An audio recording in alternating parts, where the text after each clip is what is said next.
Tu as envie de développer et de vivre de ta conciergerie? Tu es au bon endroit. Je m'appelle Vanessa Guérin et chaque semaine, retrouve-moi sur le podcast La Conciergerie pour un nouvel épisode en solo ou accompagné. Que tu sois totalement débutant ou expérimenté, apprends les meilleures stratégies pour développer une conciergerie à succès sans sacrifier ton temps.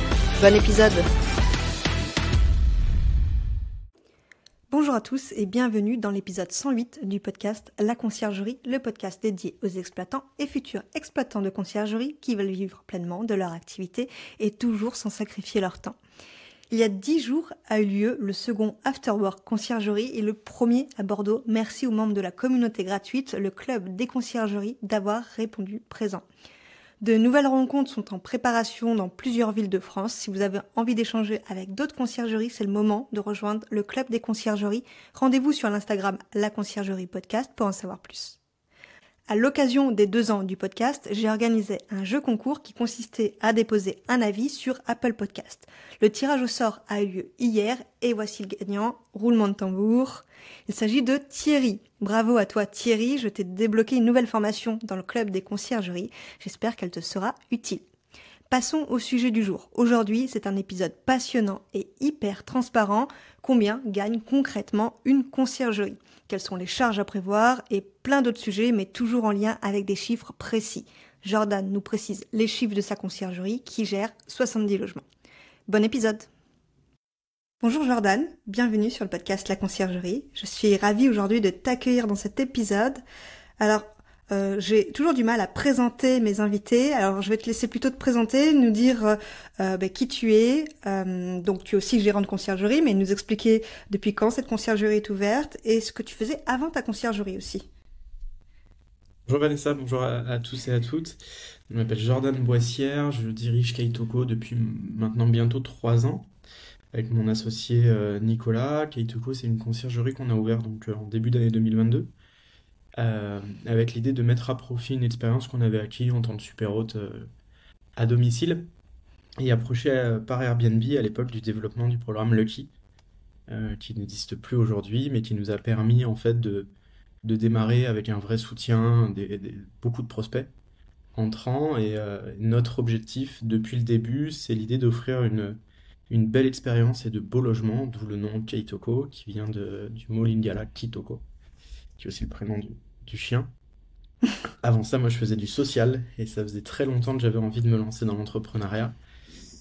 Et je faisais un boulot qui avait du sens. C'est chouette de faire un boulot qui a du sens, mais c'est encore plus chouette de faire un boulot pour soi. Ouais, c'est Et sûr. c'est ça mon objectif. Ok, donc la conciergerie est ouverte depuis 2022, c'est ce que tu me disais. C'est ça. Ok, vous êtes 2 associés. Et aujourd'hui, vous êtes sur quel secteur et vous avez combien de logements?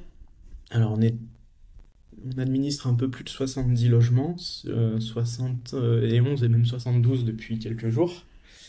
On est sur 2 secteurs principaux, Toulouse et puis sa région, hein, toute la Haute-Garonne, et les Caraïbes avec notamment la Martinique et la Guyane. Ah, c'est pas mal ça. Et C'est toi, la tu es en Guyane française. Martinique?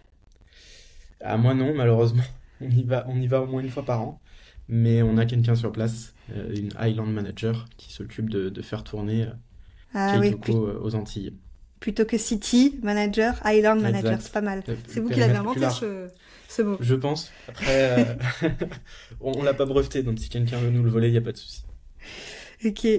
L'objectif de cet épisode, c'est que dans une première partie, on va parler des chiffres de ta conciergerie. C'est toi-même qui es venu vers moi pour me dire qu'il n'y avait aucun souci, tu voulais être totalement transparent et c'est génial parce que du coup, peu de conciergeries sont vraiment transparents sur leurs chiffres. Donc on va parler un peu de tout, c'est-à-dire le chiffre d'affaires, la répartition des charges, la rémunération aussi, hyper important. Et dans une deuxième partie, on parlera du modèle que vous avez mis en place dans votre conciergerie parce qu'il y a un modèle entre location courte durée et location longue durée. Ok, écoute, si tu veux, on démarre direct. Petite question avant de commencer la première partie. C'est quoi la différence de votre conciergerie par rapport à d'autres conciergeries, par exemple? Ça, c'est une bonne question, hein. Je pense que c'est la question qu'on se pose tous et que tous les clients nous posent. Ce qui est particulier, je pense, parce qu'on fait tous à peu près les mêmes activités, on a à peu près tous la même grille tarifaire, on a souvent les mêmes outils. Nous, ce qui va faire notre différence, c'est qu'on a une façon de fonctionner, une philosophie qui est un peu particulière. On met beaucoup d'humain, beaucoup de fraternité au cœur de notre action. Et la deuxième chose, c'est qu'effectivement, nous, on est plutôt sur une démarche de projet.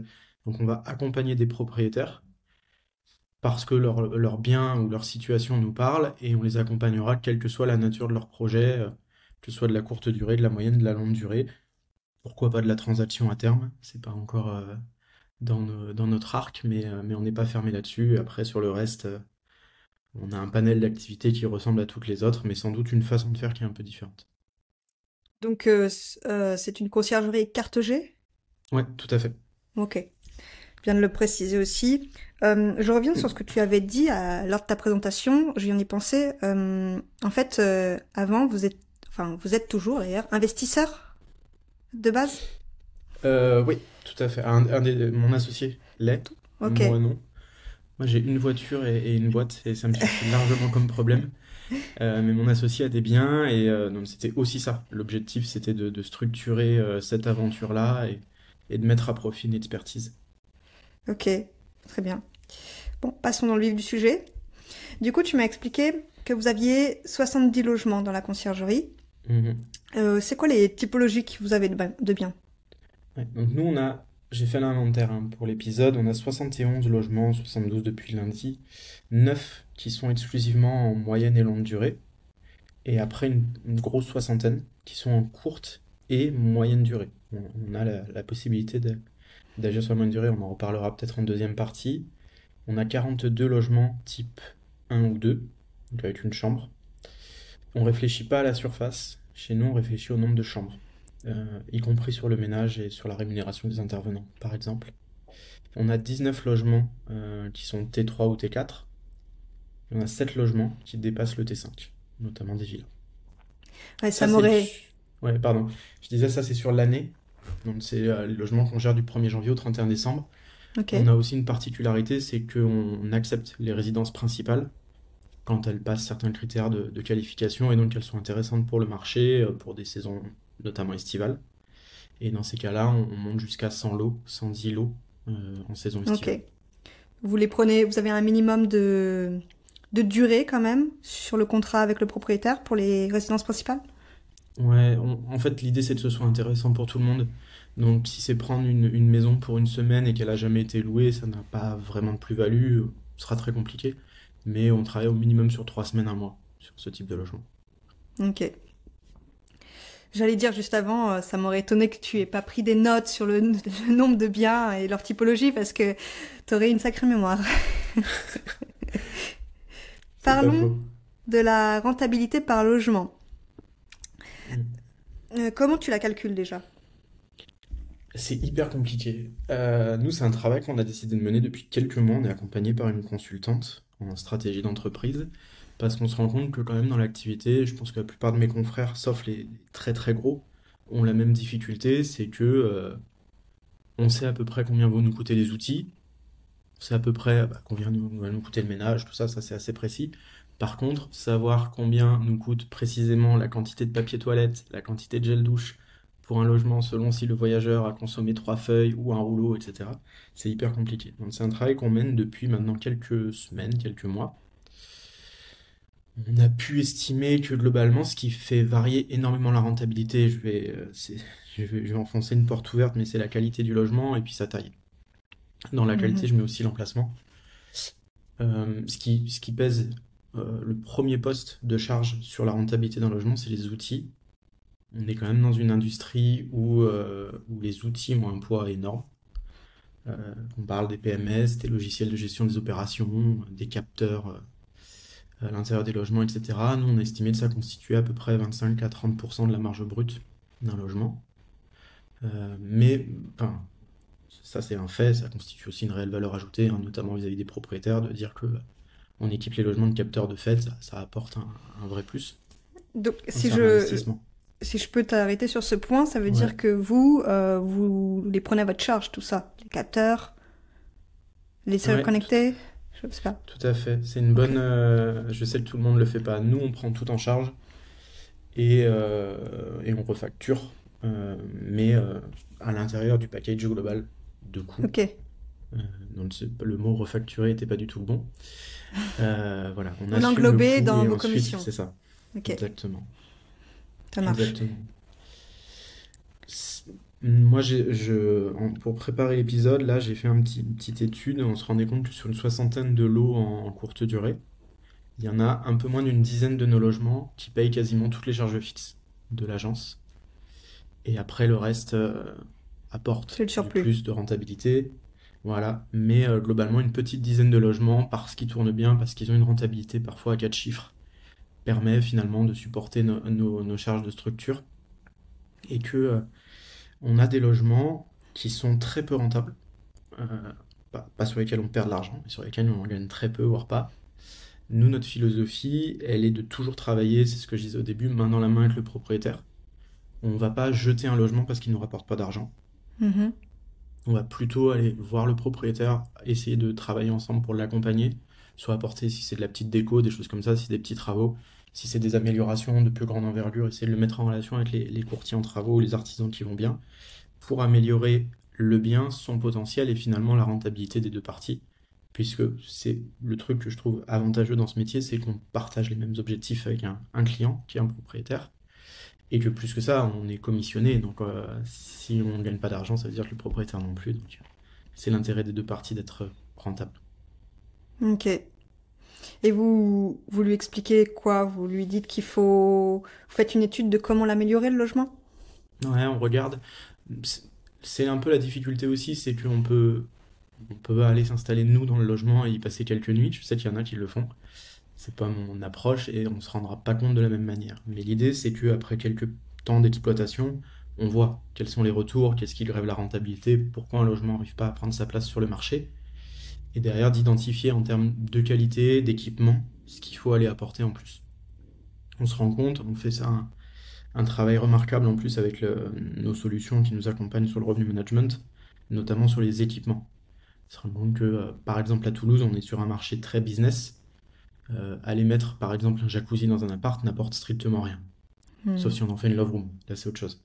Mais par contre, aller s'assurer que la machine à laver soit fonctionnelle et que la cuisine soit bien équipée, ça fait une vraie différence. Et là, pour le coup, ça apporte de la rentabilité. Donc souvent, ce sont des petites améliorations de cet ordre-là qui permettent de reconstruire la place d'un logement sur son marché.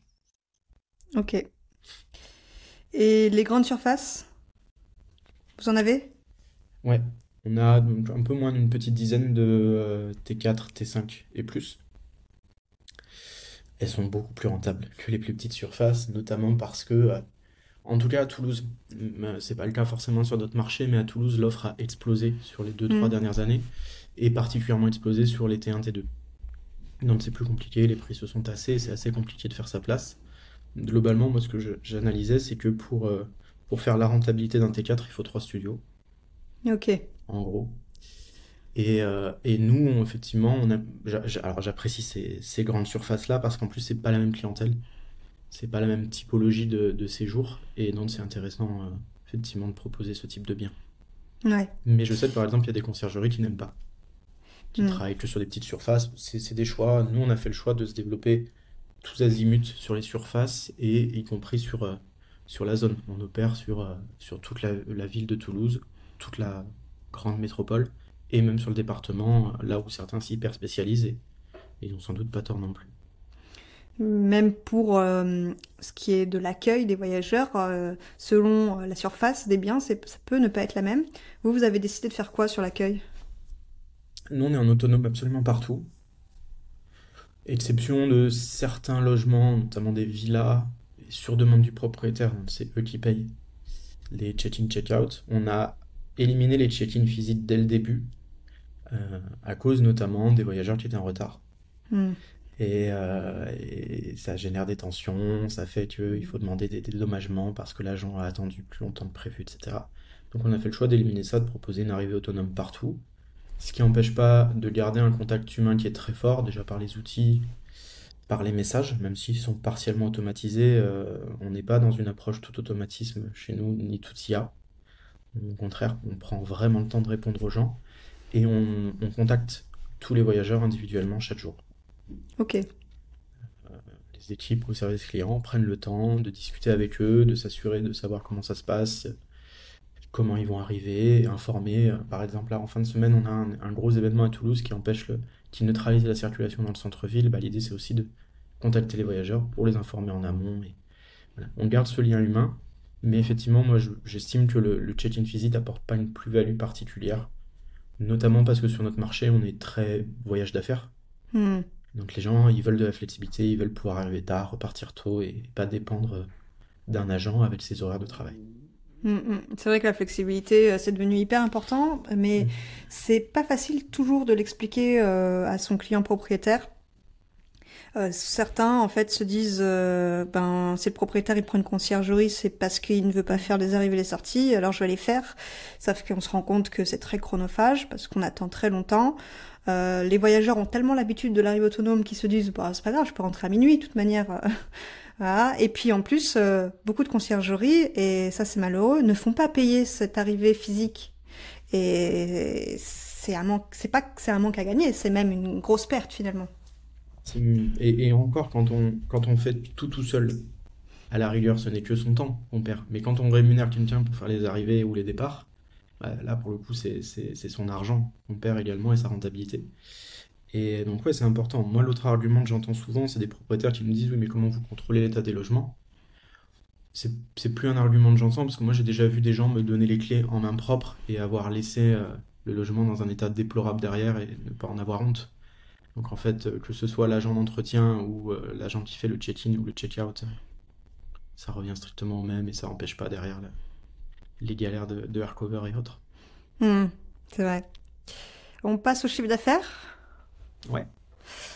T'as été transparent sur ça aussi, t'as fait pas mal de stats, ce qui te permet de faire le bilan avant l'épisode, c'est pas mal. Qu'est-ce que tu peux nous dire là-dessus? Euh, pour rentrer un petit peu dans le détail, sans rentrer trop dans le détail non plus, nous on opère avec deux sociétés. On a une société qui est une holding et puis une autre qui est une société plus opérationnelle, uniquement sur l'Hexagone, donc en l'occurrence Toulouse et sa région. Donc je partage des chiffres sur une vision un peu de groupe. Donc sur 2023, on a fait un chiffre d'affaires de 385 000 euros, avec un résultat qui était très légèrement négatif, de moins 3 000 euros, en raison d'un investissement. On a notamment fait le choix d'acheter tout notre linge, de ne pas travailler avec le linge des propriétaires, et on n'avait pas de société de location de linge à l'époque. Acheter beaucoup de matériel, des choses comme ça. Là, pour 2024, c'est génial parce que l'épisode m'a permis de faire un atterrissage. Euh, on fait un chiffre d'affaires de 420 000 euros et le résultat prévisionnel, il est positif, de l'ordre d'à peu près 10 000 euros. Ok. Ce qu'on va même pas se verser en dividende. C'est de l'argent qu'on va utiliser pour éponger. Premièrement, on avait une partie de TVA qui restait à payer de l'exercice précédent. Ça, c'est le gros cadeau dont on parle pas au début, hein, quand on se lance, mais c'est la TVA. C'est ça. Et réinvestir également ces fonds-là. Ok. J'aimerais bien revenir sur la holding et l'autre Hmm. société. Pourquoi vous avez fait cette structure-là?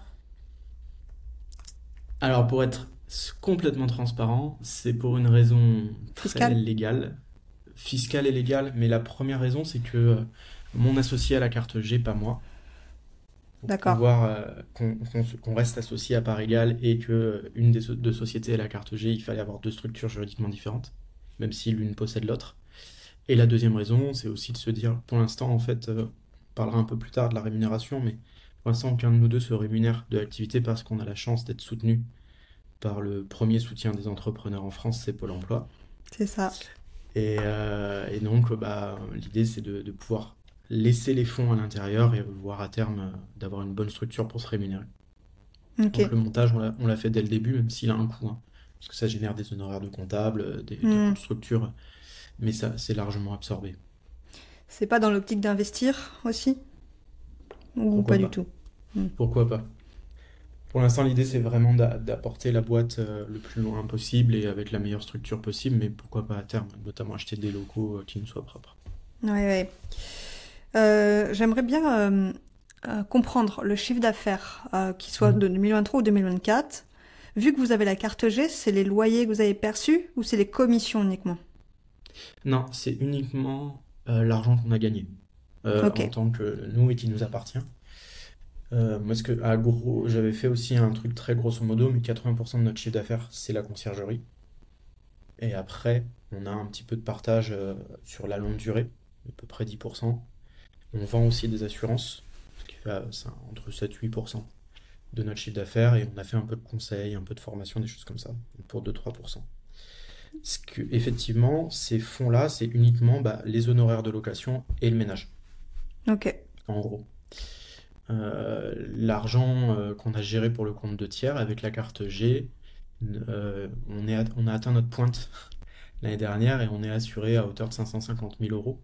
Donc on a manié à peu près 530-540 000 euros Ok. que là on a reversé au propriétaire mais qui rentre effectivement pas dans notre chiffre d'affaires, heureusement. Hmm. Je pense aux auditeurs qui écoutent l'épisode, qui doivent se dire, punaise, 385 000 euros de chiffre d'affaires et c'est négatif, le résultat. Ouais. Est-ce qu'on peut préciser un peu plus les investissements, parce qu'on ne se rend pas toujours compte qu'est-ce qu'il y a dedans? Il y a des gros investissements. Le premier gros investissement qu'on a fait, c'était un site internet. Ce qui est déjà un coût, hein. C'est un site internet notamment de vente directe, il faut compter dans les 5-6 000 euros. Donc au début, c'est un investissement réel, après des investissements matériels, hein, des ordinateurs, des choses comme ça, Hmm. qui s'amortissent effectivement sur la durée. Et après, le gros, gros poste d'investissement, c'est le linge. C'est un choix qu'on a fait stratégiquement dès le début. On a testé, hein. On a commencé à travailler avec le linge que nous confiaient les propriétaires. Quand la première propriétaire rentre et dit je comprends pas pourquoi j'ai pas mes draps bleus sur le lit. Voilà. On a dit c'est bon, on arrête, on achète notre linge à nous, on met notre linge à nous et on le gère. Sauf que c'est pas forcément l'investissement le plus judicieux au monde parce que le linge s'use à une vitesse qui est incroyable. Hmm. Le linge qu'on achète, et nous on avait trouvé un super fournisseur, hein, avec vraiment du linge de qualité, mais le linge qu'on achète il est pas fait pour être lavé 3-4 fois par semaine à haute température. En plus, on est obligé de laver maintenant entre 60 et 70 à cause des punaises de lit, Ouais, tout à fait. toute une galère. Donc du coup, effectivement, ça représente un gros, gros investissement. Pour donner un ordre d'idée aux auditeurs, puisqu'on est dans la transparence, si je mélange 2022-2023, on a acheté à peu près 60 000 euros de linge. Et aujourd'hui, il ne me reste pas 60 000 euros de linge, hein. La valeur, c'est gravement déprécié, donc voilà. Et par Ouais. contre, j'aurai 60 000 euros de torchon. Du coup, ouais, le linge, c'est vrai que ça peut être enfin, c'est pas une perte, c'est un investissement, mais qui est pas sur la durée. Moi-même, j'avais acheté mon linge parce que j'avais pas Hmm. beaucoup de solutions autour de moi, et au bout d'une saison, il est déjà bien abîmé, quoi. Et j'avais pas Ouais. autant de logements que vous. Ah, c'est fou, hein. Ça s'use Vous à une avez, vitesse absolument incroyable. t'as une idée de la durée du linge, toi? Je me suis amusé à la chercher. On a tracé quelques lots. En fait, et voir la durée moyenne, c'est 6 mois. Et Hmm. 6 mois, c'est pour quand c'est bien quali. Et voilà. Si c'est du linge qu'on a acheté à Jiffy, la durée est bien inférieure.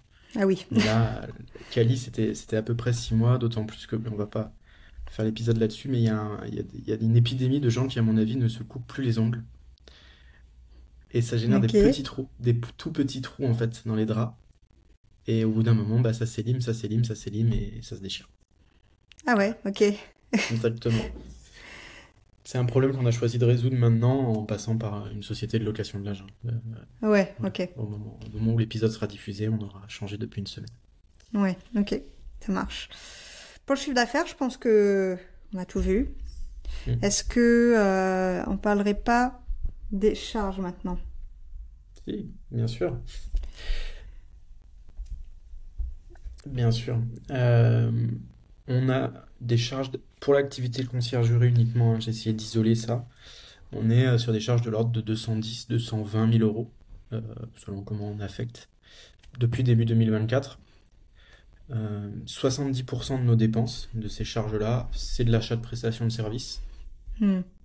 Gros poste, c'est le ménage, bien entendu. On travaille qu'avec des indépendants. Donc c'est de l'achat de prestations de services, ménage, il y a de l'achat de blanchisserie. Il y a l'achat de la prestation de nos city managers, qui sont prestataires de services également, et la maintenance. Ok. C'est vraiment Ok, le ouais, gros c'est qu'on propose vraiment aux les dépenses. prestataires, quoi. Ouais. Bon, c'est finalement, là, c'est là qu'on retrouve une société un peu normale, hein. Si on Ouais, avait des salariés, ce serait la masse salariale de la même manière. ok. On a un gros 10% de nos dépenses qui sont des logiciels et les outils métiers. Ce que je disais au début, je pense que tout le monde s'en rend compte, mais on fait une activité où on est incroyablement contraint par les outils techniques qu'on est obligé d'utiliser. Souvent, on choisit seulement un pire, donc des fois on tâtonne, on change, etc. C'est compliqué. Hmm. Mais quand on a trouvé le bon PMS et après les bons logiciels, ça va beaucoup mieux.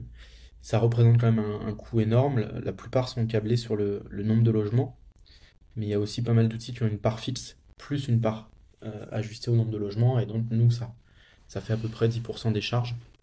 J'inclus également là-dedans, mais c'est un truc qui est à prendre en compte, notamment quand on se développe et qu'on fait de la vente directe. Si on a la carte G et qu'on vend des séjours en direct, c'est le risque bancaire. Nous, on a perdu en début d'année, enfin, fin d'année 2023, début 2024, 10 000 euros en chargeback, hein. Ce sont des clients qui sont venus, qui ont effectué l'intégralité de leur séjour. Il y en Mhm. a un en l'occurrence qui avait volé une télé et qui après se sont fait rembourser par leur banque. Et comment ils ont pu faire ça? Alors c'est très simple, il te suffit tu peux le faire à n'importe quoi, hein, pour toi. Tu fais ton achat, t'appelles ta banque, tu dis ma carte était volée Ah, j'étais fraudée. ou j'ai été fraudé. Et en fait, ce qu'on dit pas quand il se passe ça, c'est que c'est le commerçant qui paye. C'est pas la banque. Ouais, C'est le ouais. commerçant à qui on vient reprendre les fonds. Nous, ça a été dans le cas présent la double peine, parce que non seulement on a perdu l'argent, mais on avait déjà payé notre propriétaire son Ah séjour. ouais. Ok. On a dû racheter une télé, enfin voilà. C'est toute une galère. C'est aussi pour ça on s'est tourné vers des outils qui nous permettent de mieux sécuriser les séjours, en obligeant les cautions et la prise de pièces d'identité. Ça plaît absolument pas à certains voyageurs, mais c'est pas grave. On demande les pièces d'identité sauf aux voyageurs Airbnb. Et donc, c'est un coût, en fait, maintenant qu'on a intégré. Le risque de chargeback, on l'intègre dans notre budget et on se dit, bah, potentiellement, on va perdre X euros cette année parce que c'est comme ça. Le Ah oui, c'est système est fait important. parce que, ouais, parce que, en fait, le système est mal foutu. C'est-à-dire que c'est la banque du client qui décide qui a tort, qui a raison. Ouais. Et puis tant que les Voilà. plateformes, du moins toutes les plateformes, n'auront pas vérifié l'identité des voyageurs, ce sera obligatoire de Ce sera, vérifier ouais, soi-même, finalement. c'est ça. Ok. On a une grosse part, et ça, tout le monde le sait, de consommables qui sont pas revendus. Nous, c'est vrai que je l'ai pas dit au début, mais je trouve ça important. Nous, on ne gagne pas d'argent sur le ménage. Ok. C'est-à-dire que quand on vend, je sais pas, admettons, des frais de ménage à 40 euros en logement, dedans, il y aura ce que je rémunère à mon agent d'entretien, ce que je paye en blanchisserie, la TVA, et à la rigueur, s'il y a un petit delta, je le garde. Mais au final, il va juste couvrir les frais de transaction, les frais Hmm. de... Voilà, on ne marge pas sur le ménage, c'est un choix qu'on a fait pour rester avec des frais de ménage très raisonnables. Et du coup, ça fait que même les consommables sont à peine inclus dedans, donc on les inclut dans les charges générales, notamment parce que moi je suis incapable de savoir selon un séjour, combien les gens vont consommer de papier toilette, de gel douche, Hmm. etc. On rentre pas dans ces calculs d'apothicaire, donc on fait un gros package. Et voilà.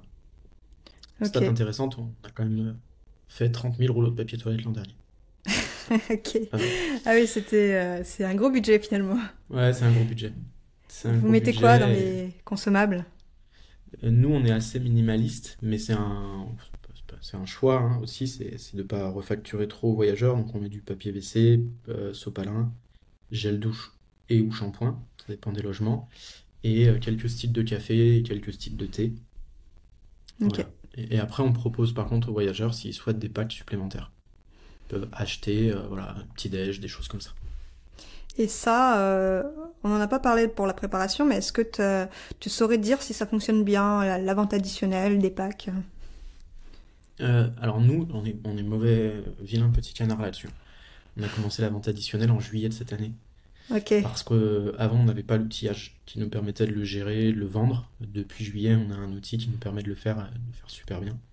Donc on le propose et on a fait un démarrage en fanfare très chouette. Alors c'est essentiellement les early check-in, late check-out qui se vendent le plus. Mais on a vendu une petite dizaine quand même de paniers. Panier petit-déj, panier gourmand, Ok. de mise en place romantique, des choses comme ça. Depuis le mois de juillet, ouais. C'est essentiellement les étrangers. Les Français, globalement, ne Hmm. achètent très peu ce genre de trucs, mais les étrangers, ouais, en raffolent. Ouais, ok. Est-ce que y a autre chose à rajouter sur les charges? Là, on parlait bien des Euh, charges de 2024, donc ça comprenait pas l'investissement de linge et les non, équipements type ordinateur. ça c'était l'an dernier. Sur cette année, on a après des charges un peu diverses, donc l'adhésion à des assos, on adhère effectivement au SPLM, de l'organisation d'événements, les taxes type CFE, tout ça. Mais voilà, grosso modo, les charges, c'est quand même 70% de la prestation de service et le reste, des Hmm. outils ou des éléments liés à l'activité directe. Ouais, ce qui est finalement, on va dire, standard pour une entreprise de prestation de service. Tout à fait. Ok. En termes de rémunération, je pense que... Ouais, mon chat aime bien passer devant la caméra tout le temps. C'est vrai. En termes de rémunération, la rémunération que tu as préparée là pour l'épisode, elle comprend... Enfin non, tu en as parlé, je Hmm. reprends. Tu en as parlé juste avant. Vous vous rémunérez très peu, c'est ça? Ou pas du Ouais. tout même? Dans les faits, quasiment pas. On- Hmm. Déjà, je suis remonté un peu l'historique pour préparer l'épisode. On aurait pu se rémunérer à partir de 35-40 logements. Grosso Ok. modo, à partir de ouais, 35 lots, on était bon. Parce qu'on a fait le choix de travailler avec du monde. Je sais qu'il y a aussi pas mal de conciergeries qui font tout toutes seules à 30 logements.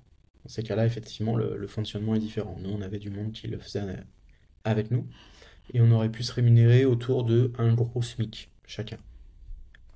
Quand je dis un gros SMIC, c'est qu'on avait estimé aux alentours des 1 500 € net, Ok. à partir de 35-40 logements. Le fait d'avoir le soutien quand même du chômage, enfin le soutien des droits au chômage, pardon, plutôt, et le soutien de Pôle emploi qui avait validé le projet nous permet de laisser ça dans l'entreprise, de prendre quelqu'un en plus. On a pu prendre une city manager en plus, un apprenti, et finalement donc d'étoffer l'équipe et de nous pas vraiment se rémunérer. On a quelques avantages, quelques indemnités kilométriques, des choses comme ça. Ok. Mais un peu comme tout le monde, voilà. On se rémunère pas directement. Ouais, les indemnités kilométriques, on n'en parle pas assez souvent, mais ça peut être une bonne source de rémunération parce qu'on bouge beaucoup en Ah conciergerie. ouais, tout à fait. Et finalement, on va pas payer de charges là-dessus, quoi. Non, tout à fait. Après, il faut être un peu raisonnable. Nous, par exemple, il y a des choses qu'on dit pas, mais on s'est versé pas mal d'indemnités kilométriques, notamment l'an dernier, et du coup, on a dû payer la taxe sur les véhicules de société. Ah oui, ok. Parce que les impôts considéraient que ça devenait un véhicule quasiment d'affaires. Mais effectivement, moi, j'ai acheté ma voiture au début de l'activité, et j'ai fait quasiment 30 000 km en un an. Hmm. Ce qui est pas, mais Non, il y a qu'à ce qui est l'activité, plutôt hein. standard, oui. Ouais. Alors que moi, j'étais plutôt sur les 50 000 kilomètres. Et Mhm. du coup, je me versais à peu près un salaire de plus par an Ouais, avec c'est ça. les ICA. Mhm. Ok. Si on a une voiture électrique, c'est encore plus intéressant, parce que le barème est plus généreux. Ouais, mais en voiture de société, non? Même en... En, Normalement, en ouais, en indemnité? ICA, ouais. En Ok. ICA, il y a un bonus, normalement. Ouais, parce qu'il y a deux sujets. Il y a est-ce qu'on achète la voiture en tant que voiture de société ou est-ce qu'on garde sa voiture perso et on fait des indemnités kilométriques? Ça pourrait être un sujet effectivement à aborder. Ouais. On n'a pas parlé du nombre de personnes que vous avez dans la conciergerie Mm. en tant que personnel. Est-ce que vous avez Du, des salariés? du coup, on a un apprenti, qui est notre premier salarié, et premier apprenti. Après, on a que des indépendants. On est donc deux associés, gérants, directeurs. On a donc deux city managers à Toulouse, plus un apprenti, une Island manager en Martinique. Et après, 14 agents d'entretien Ok. indépendants et deux agents de maintenance. Et tout ça nous fait 10 équivalents temps plein. On a fait ce travail-là il n'y a Ah pas oui. longtemps, voilà. Ok. Et vous avez l'intention de salarier ou de rester comme ça? Alors moi j'aime beaucoup, je vais pas le mentir, j'aime beaucoup le modèle des indépendants. Et je sais que ceux qui travaillent avec nous le préfèrent également parce que ça leur permet d'avoir plusieurs activités et de gagner quand même largement plus. Je suis pas fermé à embaucher du tout, mais ça reste compliqué, hein, ça coûte. On avait fait le calcul à un moment pour un agent d'entretien qui nous facture, allez, admettons 2 000 € par mois. Si on doit l'embaucher pour qu'il garde le même niveau, la boîte paye quasiment 3 000. Donc en Hmm. fait, derrière, qui va payer ça? Est-ce que le client voyageur est prêt à payer plus ou est-ce que le propriétaire souhaite prendre une part fixe? Enfin, tant que le modèle change pas non plus fondamentalement en France, ça reste compliqué. Ouais. Ouais.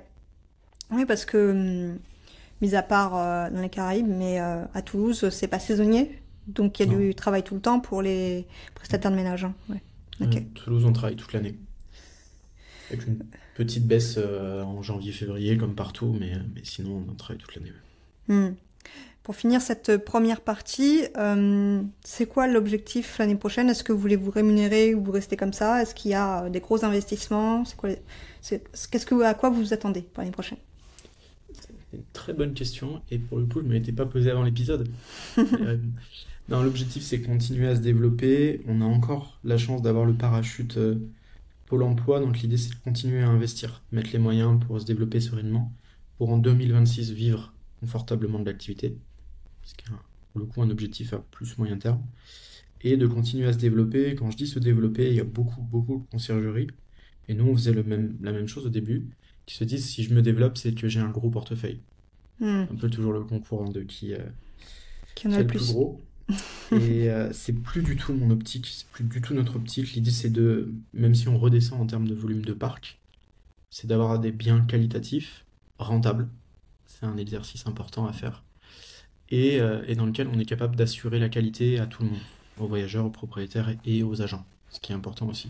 Parce que sinon, on prend que des petits studios, on fait du nuit dans un quartier de gare, mais il y a plus grand monde qui voudra venir faire le ménage dedans. Ouais, c'est sûr. Donc l'idée c'est ça, c'est de continuer cette démarche-là, d'avoir un truc, une société à notre image, très humaine, une démarche positive, et en 2026 se rémunérer confortablement, mais d'ici là continuer à investir. Ok, c'est clair. On passe à la deuxième partie? Volontiers. Alors, tu m'as expliqué, quand tu m'avais contacté pour l'épisode, que vous aviez un modèle plutôt hybride. Est-ce que tu peux expliquer c'est quoi ce modèle hybride? Alors nous, le modèle hybride, en tout cas la façon dont on l'a conçu, je pense pas qu'on soit les seuls du tout à le faire, hein. Je pense pas, j'ai vu notamment des confrères dans l'Est qui le faisaient, mais on en a fait véritablement un credo de fonctionnement, c'est qu'on accompagne un propriétaire et un projet. Y compris si ce projet-là, c'est de faire de la longue durée. Donc très vite, on s'est dit, bah allez, on va se structurer, s'outiller et apprendre à faire de la longue durée. C'est pas tout à fait la même chose. Alors quand on fait de la conciergerie, c'est pas plus facile non plus de gérer les locataires à l'année. Mais donc, notre façon de fonctionner, c'est que on accompagne tous les séjours qui durent une nuit ou qui durent une vie. Le slogan Hmm. commercial. L'idée, c'est que c'est venu souvent par des propriétaires qui ont voulu mettre leur logement en courte durée. La rentabilité n'est pas forcément au niveau, parce qu'il y a eu une manne, mais comme partout en France, hein, d'explosion de l'offre et de gens qui ont acheté des logements très chers en se faisant vendre des formations, comme quoi ils allaient générer un cash flow et un revenu passif à 4 chiffres, et au final, c'est pas le cas. Et donc, ils se dirigent vers la longue durée parce qu'ils ont besoin de sécurité. Et du coup, nous, on garde ces logements-là. On a commencé en courte durée, on les accompagne dans la longue durée, en faisant tout le travail d'agence, là pour le coup plus classique, hein, la sélection du locataire. On a trouvé un super partenaire pour la GLI et donc la sélection des dossiers. Et puis derrière, tout le parcours de vie du locataire, mais en rajoutant peut-être la marque de fabrique est un peu différente d'une conciergerie, c'est qu'à la différence d'une agence entre guillemets traditionnelle, on a la compétence en interne pour venir par exemple faire du ménage entre chaque Hmm. locataire, remettre l'appartement en état. On a la compétence en interne pour aller faire un peu de maintenance quand on est sur du petit dépannage. Et on a une capacité à répondre aux locataires tous les jours, y compris les week-ends et les jours fériés. Nos équipes sont joignables 7 jours sur 7, de 10h à 19h. Donc on apporte ce petit truc en plus qui est une forme de réactivité un peu différente des agences entre guillemets traditionnelles, et la possibilité de faire l'opération inverse. C'est-à-dire si notre logement en longue durée, il a une vacance locative, parce que le locataire est parti à une mauvaise période de l'année, et donc en attendant le nouveau locataire, bah, on le remet en courte durée. Et Ouais. finalement, on comble cette vacance locative comme ça. Mais vous faites du coup de la longue durée meublée pour pouvoir On faire fait que ça. du meublé, ouais. Ok. On fait que du meublé. On fait donc de la longue durée, de la moyenne durée, hein, c'est-à-dire entre un mois et un an. Et on fait de la gestion de coloc aussi. Ok. Ouais, c'est l'avantage d'avoir la carte G. Exactement. Hmm. Exactement. C'est plus compliqué sans la carte, là, pour le coup. Oui, il faudrait avoir un prestataire qui puisse prendre cette partie-là. Mm. Ok. Ben, ça me paraît clair. Quels sont les avantages de ce modèle hybride finalement, de pouvoir vraiment garder vos propriétaires Ouais, peut-être? nous, notre avantage, il est là, il est sur la rétention client. C'est qu'on ne perd pas des logements en portefeuille, on garde une possibilité de bascule. La deuxième chose, c'est que quand même, la location longue durée assure aussi un revenu à l'agence. C'est quand même des honoraires qui vont tomber tous les mois, quoi qu'il arrive. Mhm. Et nous, ça nous permet d'étendre notre champ de compétences. On s'ouvre pour l'avenir à des partenariats. On a des touches en fait avec des confrères conciergeries dans d'autres villes en France qui souhaitent, elles, gérer uniquement un peu le côté terrain et déléguer une partie du travail de gestion et de back-office. Et nous, c'est quelque chose qu'on s'ouvre à faire, d'aller proposer cette expertise-là que maintenant on a acquis à d'autres confrères pour se développer sur d'autres villes. Ok. Et Ah, c'est c'est vrai parce qu'on fait de la que... longue durée qu'on a l'assurance de le faire. Ouais, bah oui. C'est vrai qu'avoir des honoraires de longue durée, ça permet d'avoir un peu de stabilité dans le milieu de la Ouais, conciergerie qui peut être saisonnier, même si il n'y a pas de saisonnalité, pas vraiment à Toulouse, il y a quand mm, même des mois plus forts que certains, j'imagine. exactement. Alors c'est pas des milliers et des cents, hein, un honoraire de, on parle Ouais, d'une c'est six pour soixantaine cent, à une centaine d'euros, on est à 10% avec la GLI, 10%. donc la garantie loyer impayé, pardon. Donc voilà, on est au max sur une centaine d'euros par mois, mais là, rien, c'est ça qui tombe de manière sûre. Par logement? Ouais, Ok. Je ça connais. dépend du loyer, hein. Oui, bien sûr. Ok. Et j'allais parler d'une actualité assez récente sur le projet loi finance. Mm. Mais finalement, tu m'as expliqué que vous faisiez de la longue durée meublée, donc ça va pas s'appliquer. Mais ce qui est intéressant, c'est que là, ils sont en train d'expliquer que si un propriétaire veut vendre son LMNP, exactement, il va avoir les charges des amortissements qu'il a déjà déduits à la revente. Ce qui fait qu'il a que quelques solutions pour pas l'avoir, c'est peut-être passer en location nue pendant un an. J'imagine que vous y avez peut-être pensé. Ouais, on y a pensé, d'autant que c'est pas non plus très compliqué, hein. Il suffit d'enlever du bail les équipements et de proposer au locataire de les lui retirer. Hmm. C'est juste que nous, pour l'instant, on n'a pas de clients, on n'est pas fermé à faire du nu. On n'a pas de clients qui s'intéressent parce que le régime fiscal, pour le moment, n'est pas assez intéressant sur le nu. Mais après, une fois qu'on fait du meublé, ça revient à la même chose de faire du vide. Ça simplifie même les états des lieux. Ouais. Ouais, ça dépendra surtout de la réglementation aussi, parce que tu peux changer. Mais ok. Ouais, Bon, ben Jordan, je pense qu'on a vu pas mal de choses. La première partie hyper intéressante sur la transparence d'une conciergerie de 70 logements.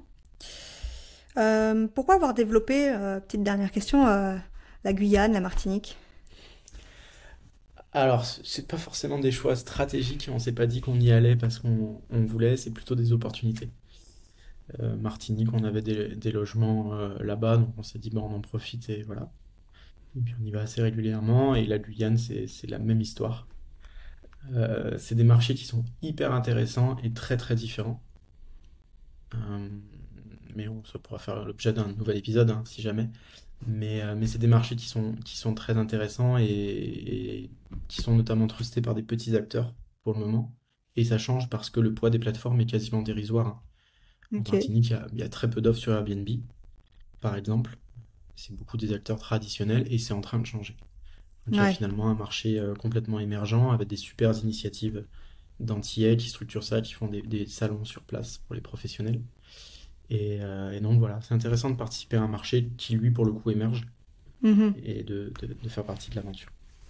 Ok. Donc si je vais aller à Martinique et que je cherche sur Airbnb, je vais pas trouver grand-chose, quoi. Pas forcément. Ok. Tu vas en trouver parce que ça se fait de plus en plus, mais globalement, voilà, il faudra aller sur les sites de certaines grosses agences pour trouver des logements.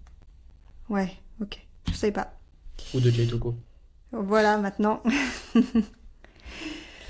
Eh bien, merci Jordan. Je pense qu'on a fait le tour. Qu'est-ce que... Petite dernière question qu'on n'a pas préparée, justement. Qu'est-ce que tu conseillerais à quelqu'un qui a aujourd'hui, qui veut démarrer dans...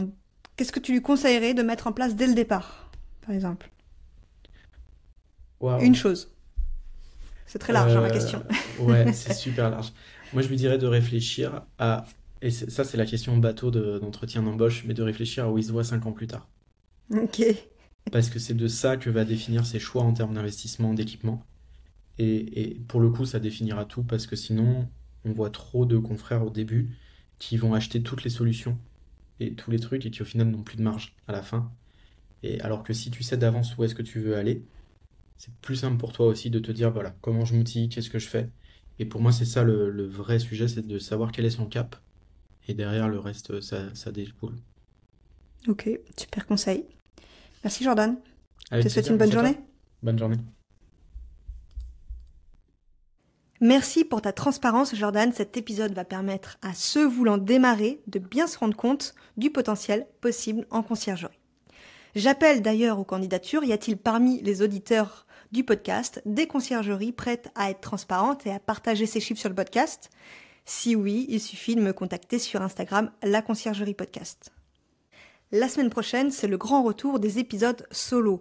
On verra, le sujet du jour, on verra s'il faut utiliser une ou plusieurs plateformes. Je vous dirai tout en détail, les avantages, les inconvénients et pourquoi il est préférable ou pas d'avoir qu'une seule ou deux plateformes ou peut-être même 3 ou 4. Je vous dis à la semaine prochaine. Et pas si vite, tu as apprécié cet épisode ? Tu peux le partager à ton entourage ou encore mieux, laisser un avis 5 étoiles sur ta plateforme d'écoute préférée et un commentaire. Je te dis à bientôt.